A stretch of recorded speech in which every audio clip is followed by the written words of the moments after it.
Okay, good morning. I would like to welcome you to this summer school, and we may welcome our first speaker, who is Schahram Dustdar, professor in Technical University of Vienna. Good morning. Thank you very much for showing up so early. This talk is called Edge Intelligence. So basically, I'm interested in looking at not the cloud, but the edge, but in fact also looking at the whole stack and not just the edge. And this is basically some thoughts, some musings about how these things are related and where are we going in the next couple of years. So you know this slide, I put it up every now and then, which talks about ecosystems. Ecosystems are essentially the main analogy, I think, that we have to create our systems. Instead of just thinking in isolation, where we build individual vertical applications or systems, we have to think more clearly by looking at the whole ecosystem, similar to nature, where we have, in the nature example here, you have the marine ecosystem with the sun, the birds, the rocks, the water, etc. Everything is connected, and that system in itself provides robustness, resilience, and it provides this resilience because it is not static. It has a built-in mechanism, which is typically also monitored in the natural system. And whenever you break that system, things get worse, right? And ultimately, this is what we try to mimic in the information systems that we create. So that's why I put up this slide to kind of provide the right analogy of where we want to go. So ultimately, we want to mimic this. And these yellow arrows, de facto, basically are the binding glue between these different components, the actors in such ecosystems. And the main intelligence is actually in these arrows because it brings them together. It has these thresholds in them. It is something which enables this resilience. And this resilience, de facto, is what I call here elasticity, which I will talk about a little later. So if we abstract from that, basically, from a marine ecosystem example to the right-hand side, where we look at the IoT infrastructure, or in general, the distributed system architecture, nowadays, we can say that it's pretty similar. We have a lot of different animals in this zoo, from clouds to edge to Raspberry Pis to IoT devices, what have you, and all of them are somehow connected. However, the notion of the kind of the marine ecosystem is missing. We are typically looking at these different building blocks in isolation. So in other words, we look at IoT devices, we look at clouds, we look at edge devices, etc. in isolation. We very rarely look at it from the whole ecosystem perspective. And the main reason for this is that predominantly this is has become a business. And as a business, the companies are trying to become market leader in a predefined market. And the problem of a market is that you have to define it. In other words, it has boundaries. And those boundaries are typically chosen to be very narrow. Whenever you take it too broad, it becomes a major problem to actually penetrate that market. However, with the rising complexity of these connections, this is becoming a problem. Because when you look at this whole zoo of these devices, and nobody is looking at the whole zoo, the zookeeper is missing, then it becomes also a political question, how these things are related with each other.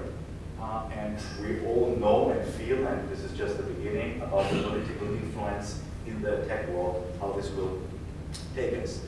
One of these impacts or manifestations of this lack of perspective on the whole is if you ask people basically on topics of IoT, cloud, edge, etc., most people think that the cloud is the internet.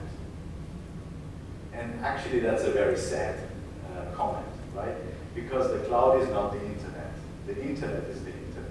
The cloud is just a recent kind of implementation of one particular type of technology, centralized technology, in fact. The internet-centric perspective looks basically at all of these different players, the cloud, the things, the edge, etc. And if you look at the cloud-centric perspective, de facto it says that all of these different building blocks are actually stupid, which are out there. So the IoT devices, they cannot do any reasonable analytics. They have to connect to the cloud. The whole magic happens at the cloud side. Nothing is actually at the edges of the network. So where the data is created, there is no intelligence. Typically, and this has been the main message for many years. It has been the main message for many years because the cloud vendors wanted to bring forth the idea that cloud computing is good, which has some value, of course. It is good, it was good, it still is good for some particular things. But if you transfer that to the highly distributed IoT game, for example, it becomes very problematic. And we have seen that now in the recent years, even when you look at the whole mess that has been created with Cambridge Analytica and all of this, it is due to this very fact. So that going back to the year 2000 or so, or earlier, when Google basically took the data business, the advertising business, everything went south, basically. That was the core single event. So what is missing is basically the intelligence at the edges of the network in a cloud-centric perspective, right?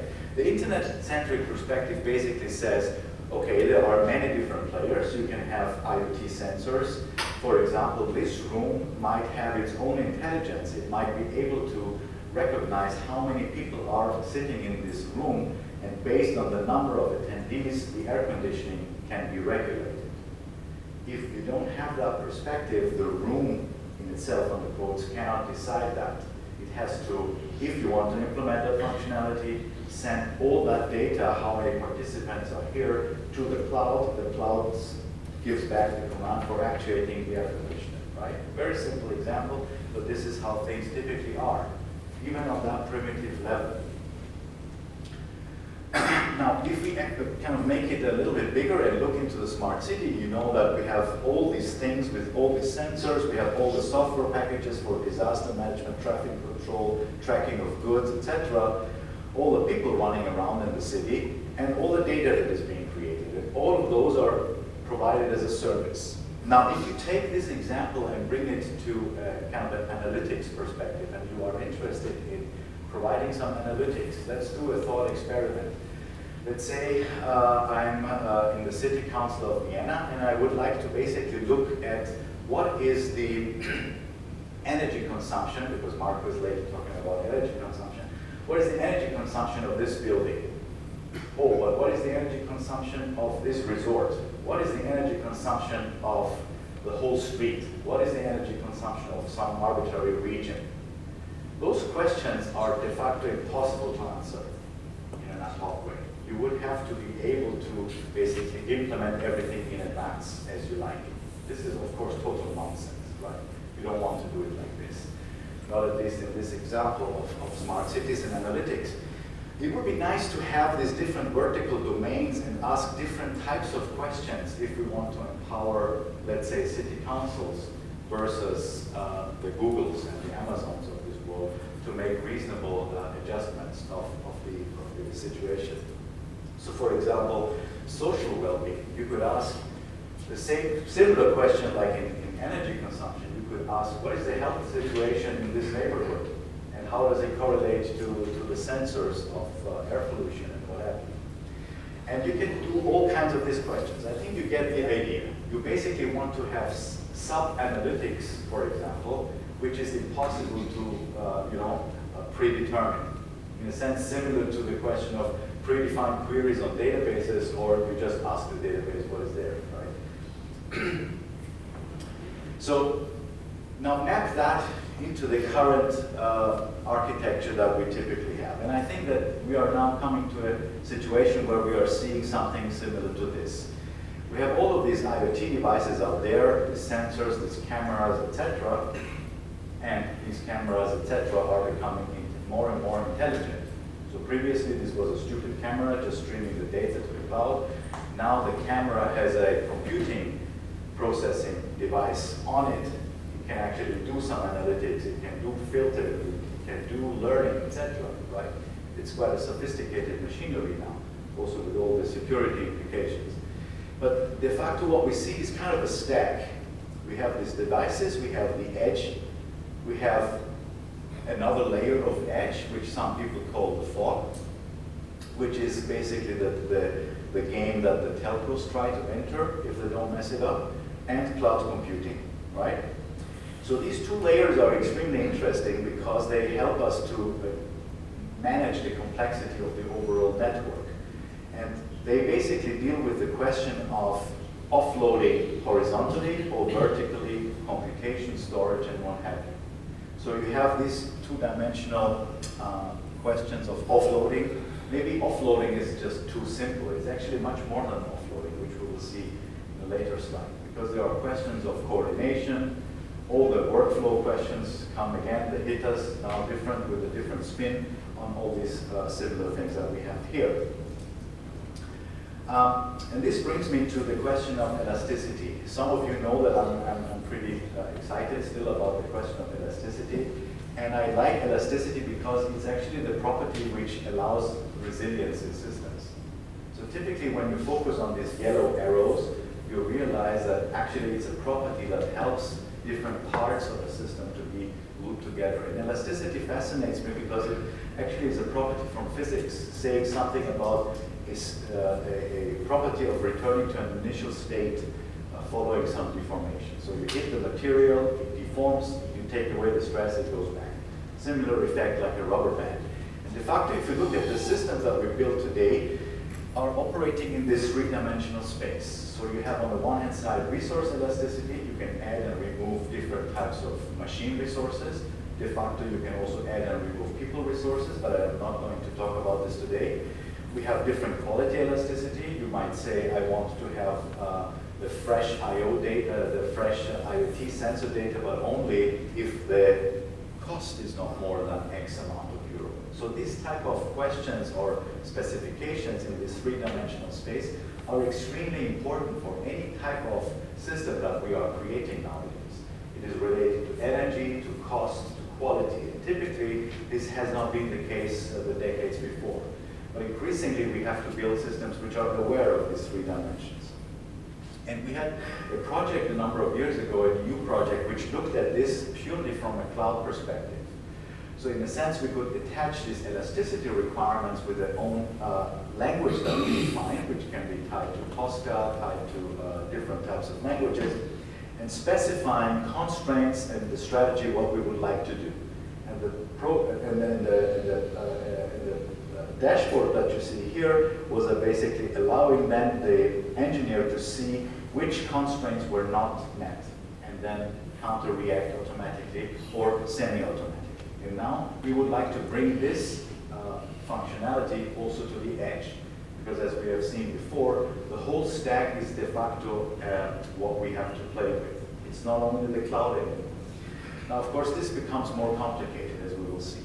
But essentially what you can do with this is that you can look at this from the different perspectives. You can look at it from the elasticity space function, basically the orange boundaries.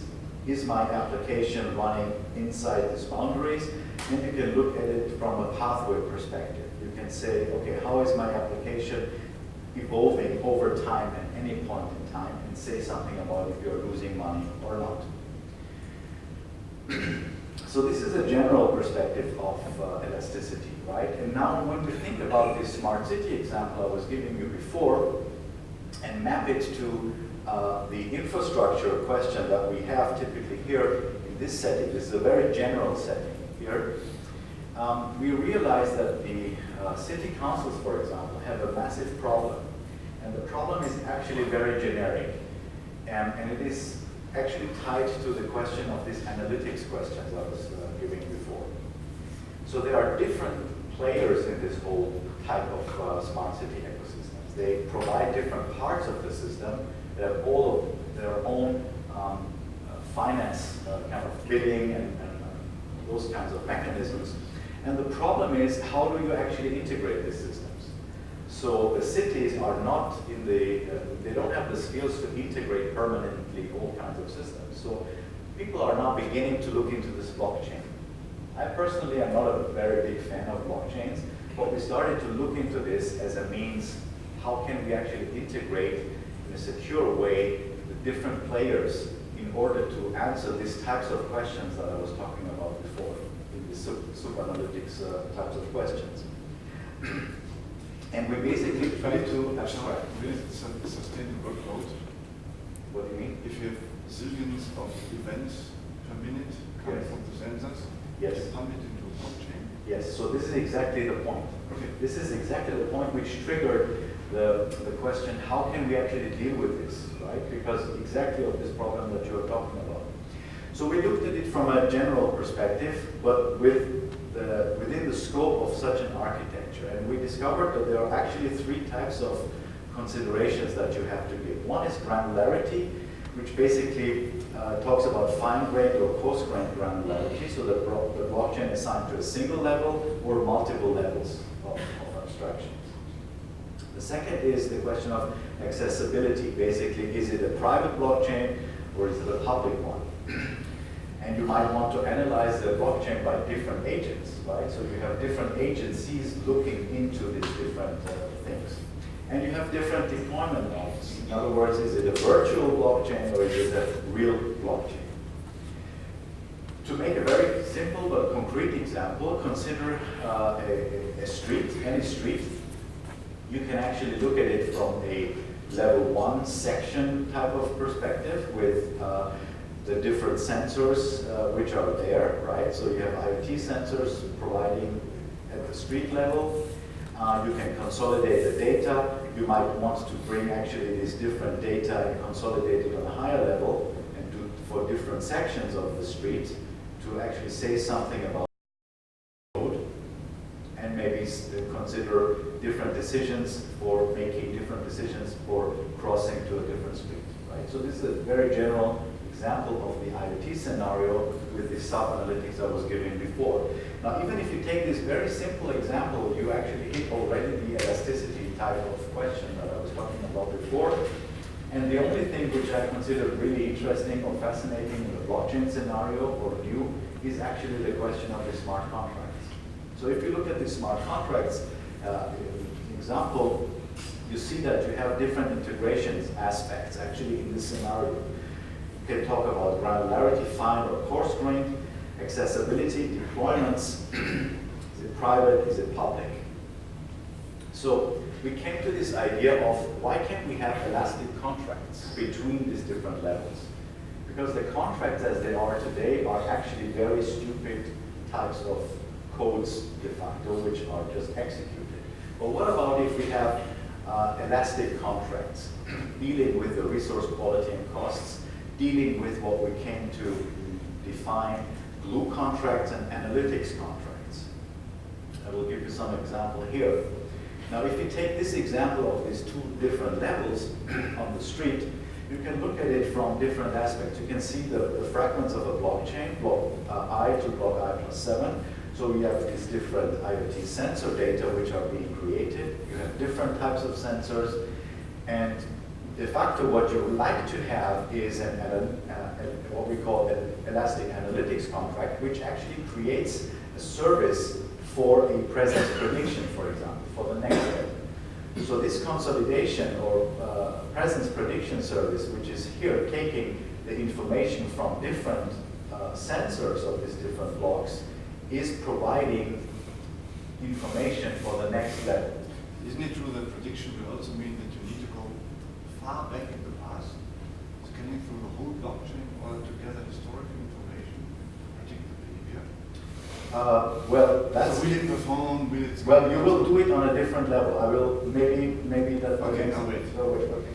The next one is the glue contract, because you might want to actually bring aggregations of different levels and providing that as new data. Maybe this is more what you have in mind now, Frank. So basically providing it on different levels. So either you implement it as this EGC1, aggregating level 1 info and bringing as new data to level 2, or implement it as an oracle, as it is called, and imports data off the chain to level 2. So this is basically just currently a conceptual idea. We have not implemented it. And the reason why blockchain? Because it's fashionable, or? The reason why blockchain is because it might provide a good way for these different players in this smart city ecosystem to actually connect these different blocks without these different applications, without actually doing the integration effort themselves. And furthermore, the trust that they have is actually very little amongst themselves. So in order to make faster progress, we think it actually could make sense. I'm also very skeptical about blockchain and when to implement it and use it. But in this case, it might make sense. And so that's why we looked into these types of contracts. And we think that there is something to it that could be used actually to do that. Is blockchain the only way to achieve that? No, you can always do different types of integration efforts. The question is now basically also an organizational question. How can you create these different types of integration efforts without doing the integration work, right? So this is the real challenge. So my rough argument would be, if you have a complicated query, you have a new query, you depend on the language, you create a query tree, and then you can try to place the operators on the different edge devices, and so it's much more flexible. Yeah. You have this blockchain list. Yeah, I know what you mean. So this, we have to see. We try to implement it, and we will see if that is of any value. This is just one way to see it, because nobody has seen it like this before. So we try to do it and see where this goes. Now, going exactly to what you're saying, looking at it from the edge intelligence perspective, right? So basically, looking at the computational fabric. So how is it possible to actually allow this heterogeneity of applications and models to put together, right? And also for the operationalization. So how is it possible to integrate this AI lifecycle into the edge, which turns out to be a very difficult beast. We will come to that. So if you look at it from the fabric for this edge intelligence, you have basically a number of building blocks. One is the sensor data as a service type of questions, right? So you basically require all of these typically centralized messaging services and be able to distribute it in a highly distributed fashion, which is a challenge in its own, which we know, right? So everything that has been centralized nowadays has to be decentralized. And that decentralization cannot be expected to be done by the Amazons and the Microsofts, because it is not in their interest. However, it is in our interest, we the people, right? So this is the challenge. The second part is that increasingly we have network computers with AI capabilities. This is now a very interesting field because these AI capabilities, machine learning is one example, is becoming hardware supported, and that is being even implemented in the devices themselves. So remember this camera example I was giving before? You can have a camera which is watching a particular section in the road and automatically makes learning about what it is seeing, right? Is it a dangerous citizen, is it an accident, etc., without the cloud involvement, right? So there are many examples of these AI accelerators for these edge devices, and many of these companies, the Googles, Microsoft, Intel, and Chinese companies like Baidu and Huawei, they provide these AI accelerators for the hardware.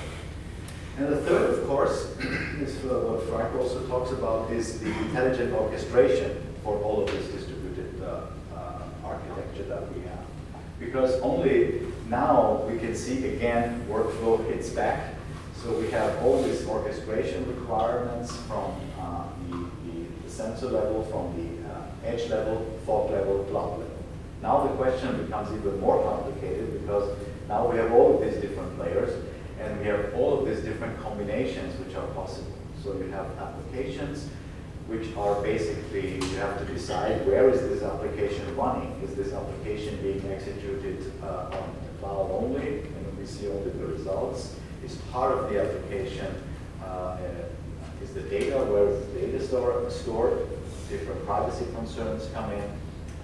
Is it being computed on the fog layer, where the telcos have to say? Is it computed on the edge layer? If on the edge layer, which edge layer? Is it an edge device that you own? Is it an edge device that is in this building? Is it an edge device which is in this resort? Is it an edge device for the whole island of Crete? What is it? We don't know, right? But the question really is how do we do the distribution? It is not clear. Probably it is all of the above. We have to be able to actually shift the computation, the storage, the networking load all over the place as we wish, or as the requirement actually changes. Here, thereby the elasticity question, right? So based on these different requirements, we need to offload vertically, horizontally, what have you, in this overall network.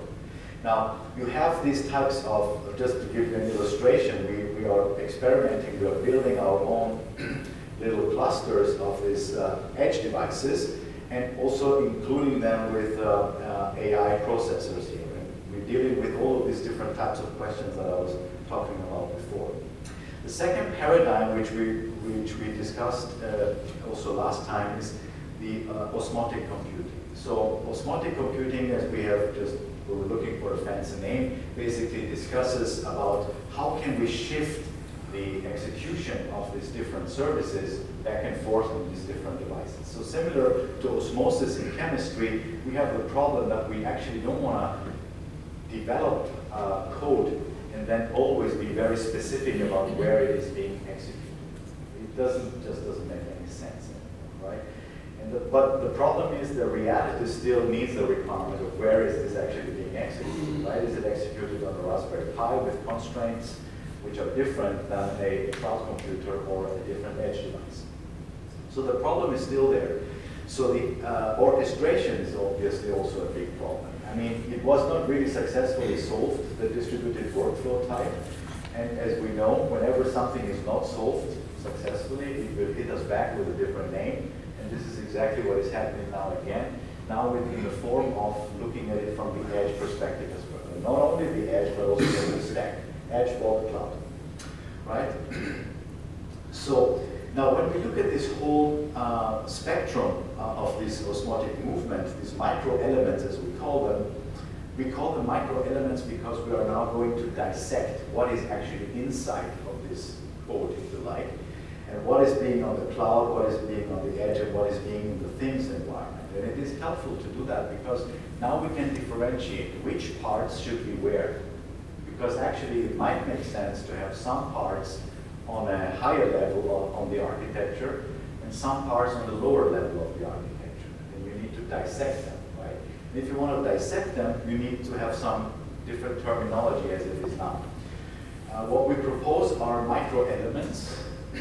So we can have microservices which implement specific functionality which is deployed in some virtualized infrastructure or containers. We have microdata, which, for example, can encode all the context that is necessary. That contextual information might also need to travel different places in the network. Why don't you call it microcontext? You can call it microcontext. It's just but it is always context. Yeah. Yes. Okay. We have microcomputing, executing specific types of some computational tasks, so such as machine learning. You want to do some analytics, checking, translation services, etc. And actuator, implementing specific programming interfaces. Is there a non-micro data, non-microcomputing? Is the micro redundant? Yes. Okay. Absolutely. Okay. We just wanted to make the point. And of course, you have all the questions that you have with the data sources, right? You have to represent, translate, align, fuse, and learn all these data questions that you have. So these are generic questions that have been always around, but they are now becoming also very relevant. And of course, you also have the programming patterns requirements, right? So all of these, what we just said, requires also to be able to decompose all of these different activities into different kind of slicing of what you want to do and how you program them. Because as we know, IoT programming along this whole step is also totally unclear. We have no idea how to do it. Everything is basically chaos, and different vendors just provide different solutions on a typically their own platform, right? So there is no way that you can create generic applications or typical applications of what I was talking about before, looking at these different levels of abstractions, going across vendor limitations. Now, a problem is, of course, then, though I'm not an AI specialist, but it is becoming more and more clear that you have AI being included in this. And the reason for this is that you have machine interpretable data, and all of this data is coming in all the time from the sensors, and you need to make sense out of it, right? So the kind of machine learning is one example of this AI, basically typically brings with it a life cycle. So you have to pre-process, train, evaluate, deploy model, runtime, etc. So it's a life cycle typically. And interestingly enough, this AI life cycle and the typical software engineering life cycle, they don't match. So you have this problem area of AI and software engineering going in different speeds and actually not connecting with each other as well. And that doesn't help if it's in the hardware or not, you still have the same problem. So we started to look at this holistically from what we call here AI operations workflow. And we discovered there are, of course, 4 different ways to look at it: cloud to cloud, cloud to edge to cloud, and edge to edge. And it has different characteristics. So I just listed it here for reference, essentially. I'm not going to talk about every one of them. But for example, there are different requirements regarding the data. When we, for example, look at this edge-to-edge example, you can see that the training data is distributed, right? The training and inferencing data might be actually very sensitive for different reasons. Privacy is one of the main reasons that we have. Because the edge, you could argue, is responsible for a privacy area or a private area. But how private is this private area is actually also unclear. You could look at it, let's say, from a home example, a smart home. You could say one edge device, one home. Or you could say one edge device, the whole house. Where is the boundary is unclear. But what is clear is that we need to be able to actually slice it in the correct way. It's not only in the house, it's also for industrial IoT and the predictive maintenance. It has the same validity, right? So you want to be able to make this. Is my mobile, is it part of the edge if it has intelligence? Or is it? Yeah, it can be seen as part of the edge, yes. But it is hybrid defined, because you will also have a number of sensors in it, right? So the boundaries are not clear. However, I think we still have this layer. Although the edge is, in my perspective, typically not the smartphone, but there are some applications, for example, the healthcare applications, especially the personal healthcare, in which the smartphone is actually the edge, or could be seen as the edge. So you have a Fitbit, for example, processing on the smartphone, sending it to the cloud, so that would be a very simple way. However, I assume that the edge, as it is becoming more, maybe, I mean, it's not clear, right? So as it's becoming more distributed, more important, and penetrating all of the different types of applications, you might also argue that the edge might become as prominent as Wi-Fi routers. So in other words, they are pretty much everywhere. Very cheap, can be everywhere, right? Might be the case. But the question is, one argument against that is that there are no edge providers. It doesn't exist really. And it's very unlikely that the Ciscos of this world do that. They don't have the mindset for doing that. And there's not many companies around with that yet. But I tried this one, but actually, from my point of view, it depends on the kind of application. Yeah. So what you are saying is for generic application like some personal stuff that sends some data, computes some data, gives it to the cloud to my healthcare institution or whatsoever. Yeah. But in other settings, in engineering, production areas, they want to keep track on what computation is done at what level. And yes, absolutely. They provide systems that may have some restricted amount of access and security issues, yeah. And they want control the fork and the edge and what goes to whatever is the cloud in that case. So I think what is, I mean, a general principle is that things don't go away in our industry, right? So they stay. So it is an add-on. So one of these add-ons is, as you say, and also here, basically that you look at this whole stack.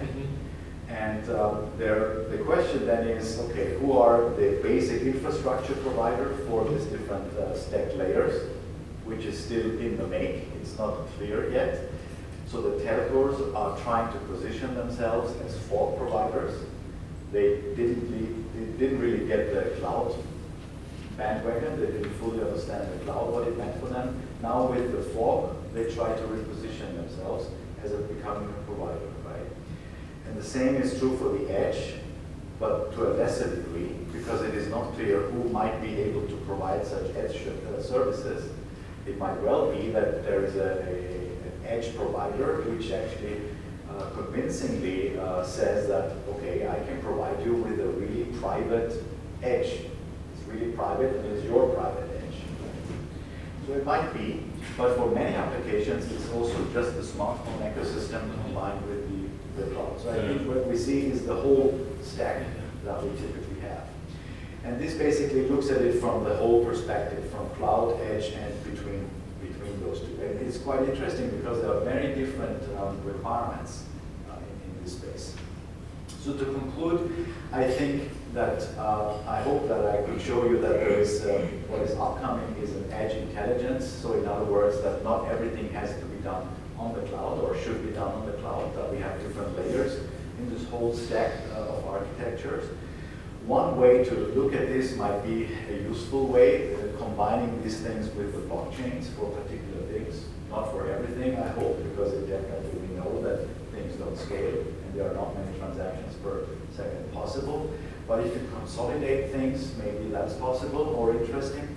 And finally, basically integrating this AI, IoT, edge, cloud, fog, etc. into one whole ecosystem, I think is a worthwhile goal. But the clear message I think we should take into account is that all of these things should be distributed and not centralized. And I think now the pendulum is going back to the distribution. It was going to the centralization for 10 years, now it's time to go back. Thanks very much for your attention.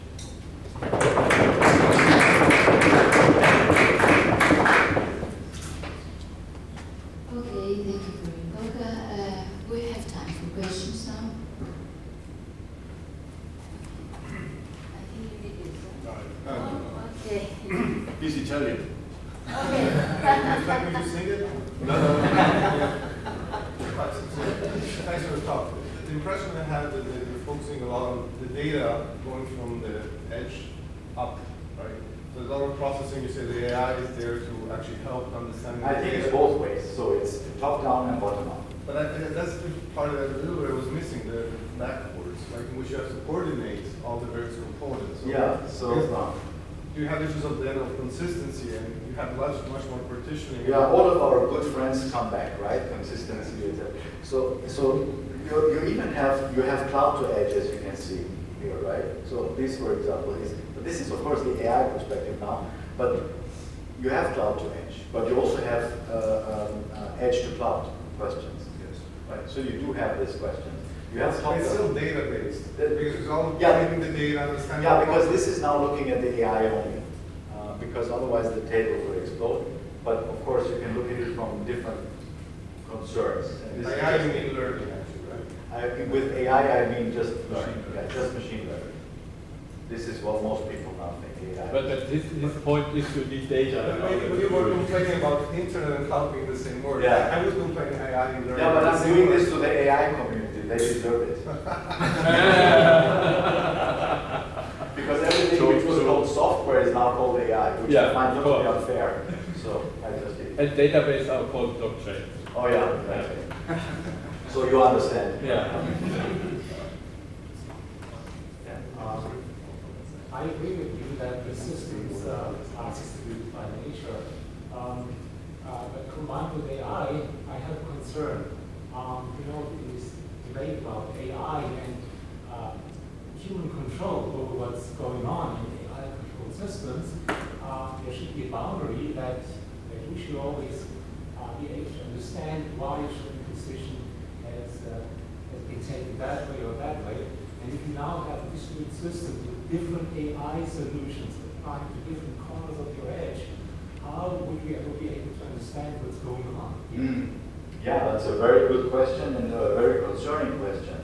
But the answers might be even more concerning, because the alternative could be as if you take your argument and say, okay, therefore we need centralization. No. That's even worse, right? So we better fix the decentralized way of looking at these things. And I think that privacy might be a good way to look at these things, because privacy is inherently looking at the human needs. And basically creating these buckets of concerns or how you look at things. I think that is a better way for us to go forward. Because the alternative is truly to have a centralized system with a handful of providers providing the solutions. Amazon, Google, Alibaba, and stuff like that. So I don't think that's a very good alternative, although it's quite likely that there's a tremendous progress in this space. But I think especially in academia, we have to work day and night to actually come to that typical default setting that is we are going to, because otherwise we are in deep trouble, deeper than we are now. There was also some question here already somewhere. My question was someone related to Marcus. Yeah. It was just about pure data structure. You have an application to manage large volumes of data, and just wants to get it managed and get some information back. Yeah, but I think it's not just data flow. I hope it should have become clear that it's also control flow, because the applications, as data is also moving along, also you have these control flow issues all over the place. As I was indicating, the cloud, the fog, the edge, and the applications that you have deployed. You have to. Actually, it is good, because we were talking about many years ago about control flow, data flow, how to actually handle those really more prominently and explicitly, and it has never happened really in a very systematic way. And that is a good way that we are forced to actually look at it again with this fresh information. A related point on you and Bernhard was, we just finished the project, but the problem was when to ship data and when to ship function. It was a machine vendor that wanted to control a machine at the manufacturer. Some of the data representatives and the tooling vendor sent code over to them and so on. Yeah, very so good function point. should be because data should be Yeah, relevant to very good point. Yes. So if the data is big, you don't want to shift.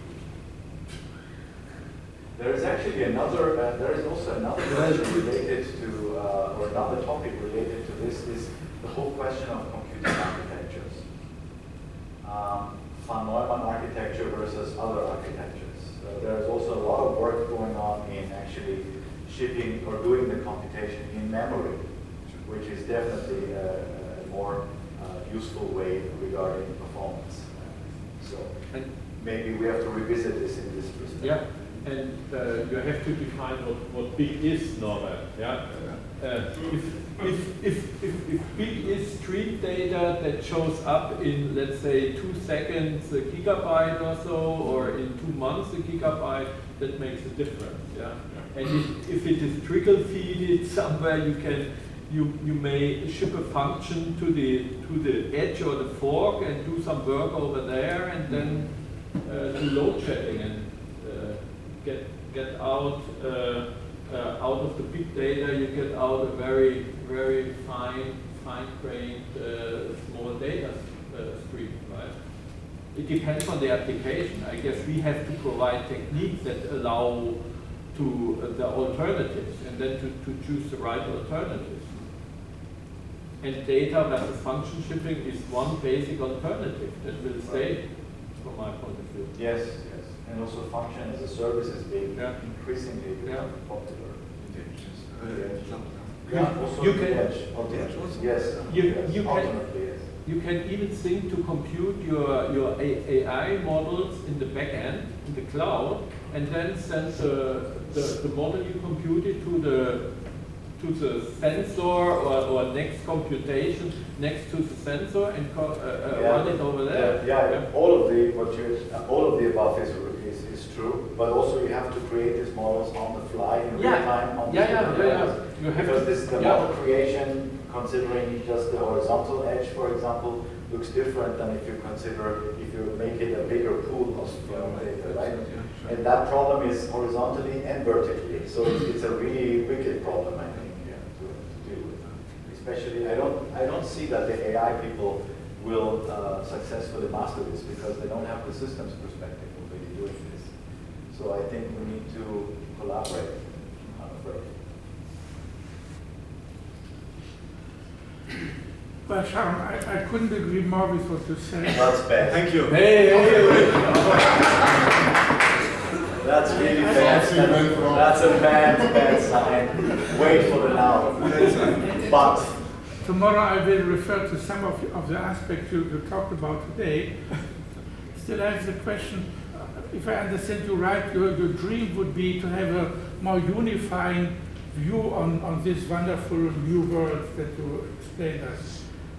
can I reply to this? Or do you want to bash me? No, I don't Okay. want to bash. I really... Are you done? Are you done? No, what's the... and so I thought, if one tries to make a theory, let me take the word theory for this kind of stuff, so you have introduced a lot of notions, and I was always asking myself, What's the which theory? of your notions would be part of the theory, and which of your notions would be part of the field for which you make the theory? Okay, so I think I can answer this.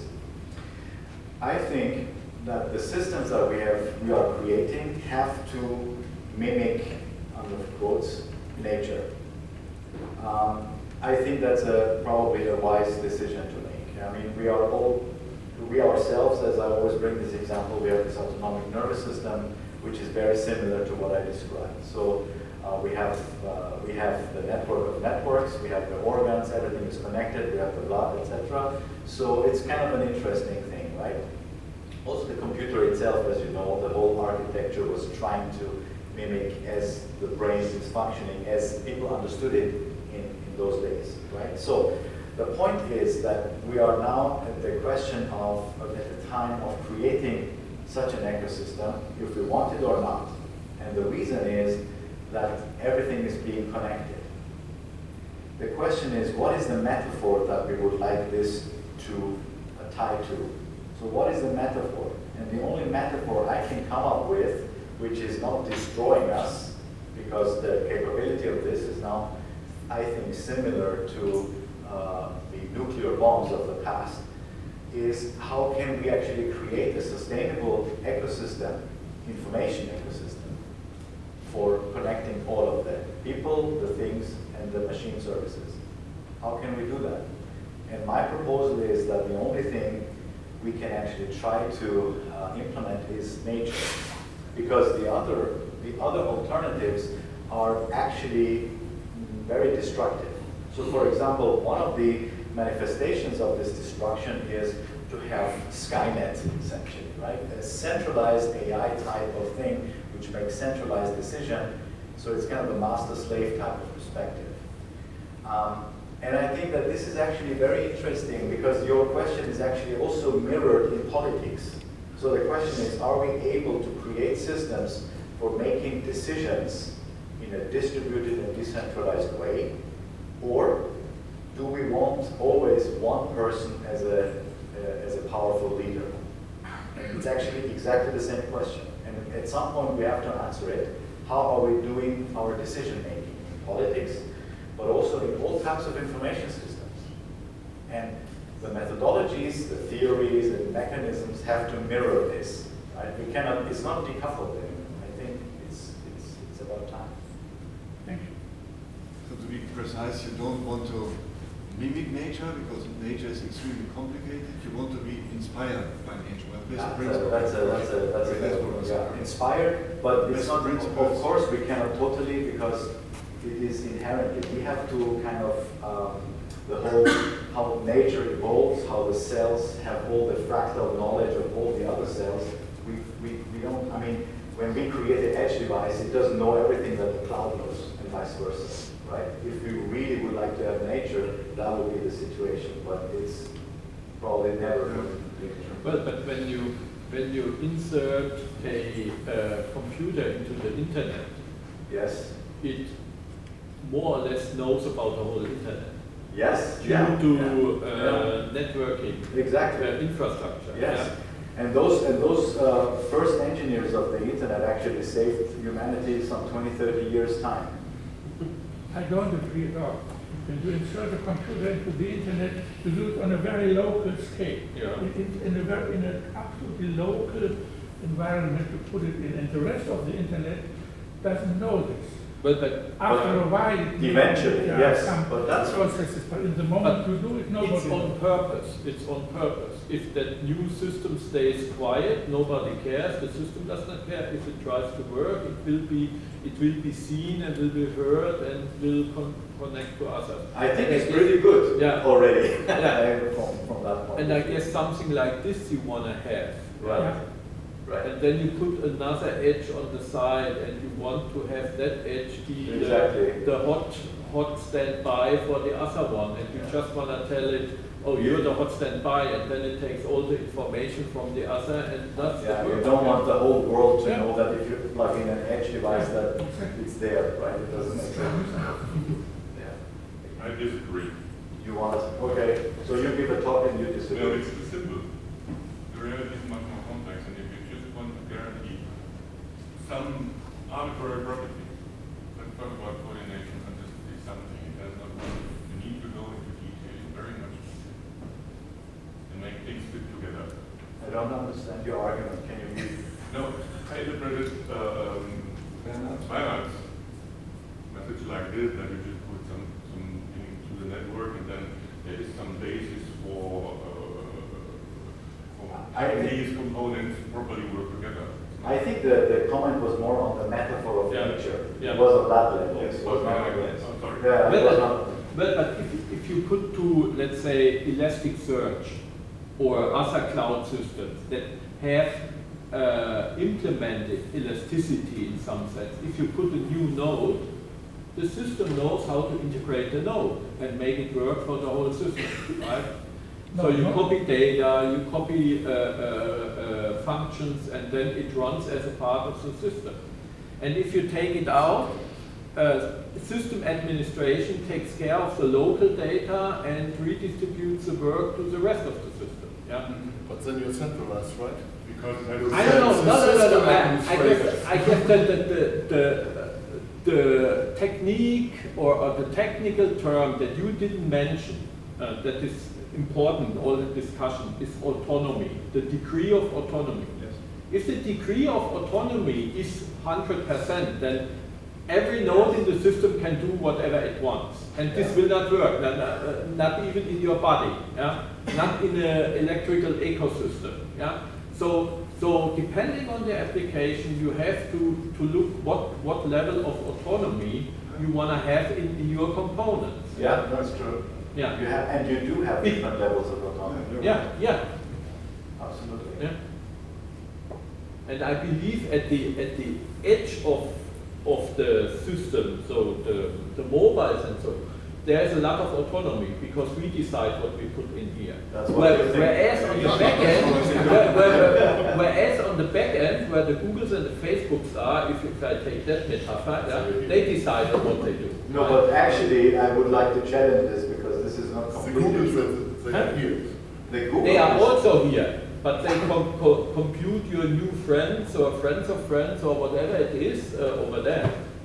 Yes. But I think one point is with autonomy, I got it in the talk, one of the challenges is to put autonomy as local At as lower possible level.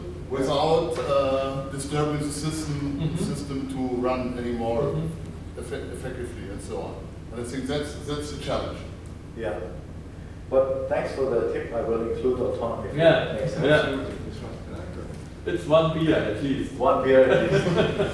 Okay. That means two because we are friends. Yeah, exactly. Friends. Three. Let's go, friends. Okay. Thanks. Coffee. Okay, nice. No beer.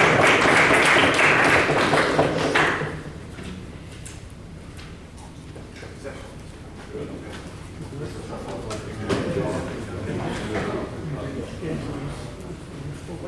sicher, weil ich denke, du schläfst schon wieder. Hast du nicht